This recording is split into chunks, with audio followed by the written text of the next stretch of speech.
भाइयों बहनों सोना ना खरीदें, भाइयों बहनों डीजल पेट्रोल कम यूज करें, भाइयों बहनों विदेशी सामानों को कम इस्तेमाल करें। भाइयों बहनों को जो बोला जाता भाइयों बहनों तुरंत करना चालू कर देते हैं। भाइयों बहन भाई बहन का शब्द का प्रयोग करके भाइयों बहनों को इस तरह से फुसला लिया जाता है, भाइयों बहनों को इस तरह से तेल का मालिश किया जाता है कि भाइयों बहनों को कुछ मालूम ही नहीं चलता, कुछ पता ही नहीं चलता कि हो क्या रहा है।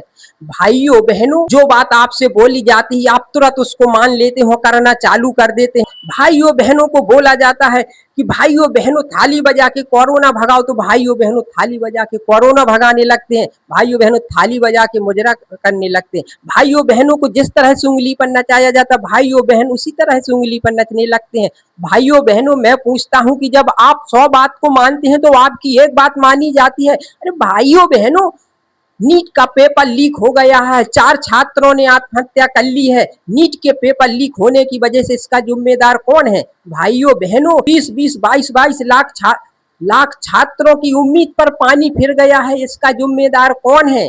भाइयों बहनों क्या इसका कुछ आपको जवाब मिलेगा? इसका कुछ मिलेगा आपको? इसका कुछ आपको उत्तर मिलेगा? अपराध मिटाना है, भ्रष्टाचारी मिटाना है, मिट गया अपराध, मिट गई भ्रष्टाचारी, अब कुछ नहीं हो रहा है। 20-20 लाख छात्रों की उम्मीद पे पानी फिरा है। कहने के लिए तो बहुत छोटा शब्द है, जब सोचा जाए तब मालूम चलता है कि कैसे उनके बाप मताई पढ़ाते हैं, कैसे माता पिता उनको पढ़ने के लिए भेजते हैं। कोई माँ अपना मंगल सूत्र बेचती है तो कोई पिता अपना खेत बेचता है, तब बच्चों को पढ़ाया जाता है, तब बच्चों को पढ़ाने के लिए भेजते हैं। बेचारे छात्र स्टेशन पे जाते हैं, रेलवे स्टेशन पर रात गुजारते हैं तो एक चाय पीने के लिए सोचते हैं, चाय वाले की मुंह तरफ फेरते हैं कि कैसे चाय पिए, क्योंकि अब पैसा ही नहीं है उनके पास में तो कैसे चाय पिएंगे। और यहाँ पर नीट के पेपर लीक हो जाते हैं, नीट की परीक्षाएं रद्द हो जाती हैं। बोला जा रहा है कि अभी 1 महीने बाद करा दी जाएंगी, हो तो रही हैं, करा तो देर कराने के लिए तो बोल रहे हैं, हो तो जाएंगी पर अरे भाई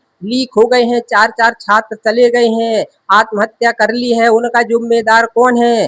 अरे भाई आप लोगों को जो बोला जाता है आप तुरंत उसको करना चालू कर देते हैं, पर अब आप बोलिएगा ये क्यों हो रहा है, ऐसा क्यों हो रहा है? पर आप नहीं बोलेंगे, आपकी कोई बात नहीं वहां सुनी जाएगी। अरे भाइयों बहनों सिर्फ आप लोगों को तेल लगाकर मालिश किया जा रहा है और कुछ नहीं है। आप लोगों को फुसलाया जा रहा है और कुछ नहीं है। आप लोगों को फुसला लिया जाता है, आप लोगों को जैसे नचाया जाता है आप वैसे नचने लगते हैं। अगर आपने एक बार नचना चालू कर दिया है तो आप कायम ऐसे ही नचते रहोगे, गारंटी से कहता हूं मैं।